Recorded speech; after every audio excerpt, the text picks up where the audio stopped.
Marie-Galante et les îles du Sud qui accueillent cette semaine une centaine de chercheurs pour une expédition au service de la biodiversité en Guadeloupe. Son nom, la planète revisitée. Il s'agit d'un programme pour acquérir de nouvelles données scientifiques pour mieux préserver les espèces marines et terrestres. Rudy Rilsi.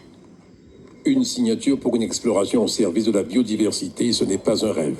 Parce que c'est l'avenir de la planète. Vous voyez le réchauffement planétaire. Regardez déjà juste à côté de vous les sargasses. C'est tout le réchauffement planétaire, c'est toute la biodiversité. C'est vrai que c'est vraiment un cas d'école. Ces scientifiques du programme d'exploration La Planète Revisitée partiront bientôt à la découverte de la biodiversité des îles du Sud de la Guadeloupe. Pourquoi les îles du Sud? C'est parce qu'en 2012 et en 2015, il y a déjà eu d'autres expéditions qui se sont appelées Carumentos 1 et Carumentos 2 qui ont fait autour de la Grande Terre et de la Basse Terre. Et donc là, l'objectif, c'était de se dire, on a inventorié la Grande Terre, la Basse Terre. Il y a des manques d'informations sur les îles du Sud, donc on va au niveau des îles du Sud. Des chercheurs locaux, nationaux et internationaux seront ainsi mobilisés pour une mission de près de 6 semaines au service d'une faune et d'une flore exceptionnelles, mais souvent menacées.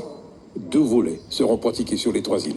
L'aspect sur le terrestre, donc là c'est essentiellement des gens qui vont travailler sur tout ce qui est insectes, donc ils vont partir par des pièges lumineux, par différents types de pièges ou par de l'observation, récupérer des échantillons, les traiter en laboratoire. Deuxième volet, c'est le volet marin, où là il va y avoir par des actions de pêche, de collecte, en bouteille, en apnée, etc. Récupérer là aussi des échantillons, tout ramener sur le site où nous sommes ici pour traiter les échantillons et les préparer pour des analyses sur du métabarcoding ou de l'ADN.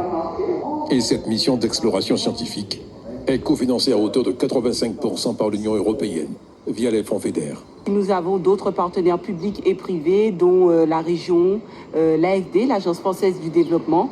Nous avons aussi des partenaires privés qui nous ont fait confiance, ainsi que Energipol, Citeo, Nano Bio, qui nous a fait aussi des offres de mécénat, et EDF Renouvelable. Ce programme d'envergure est l'un des plus ambitieux en matière d'exploration scientifique. Il a conduit depuis près de 20 ans les scientifiques du monde entier, de la Nouvelle-Calédonie à la Guyane, en passant par la Corse, la Papouasie-Nouvelle-Guinée ou encore Madagascar, à la découverte de la biodiversité. Marie-Galante qui subit en ce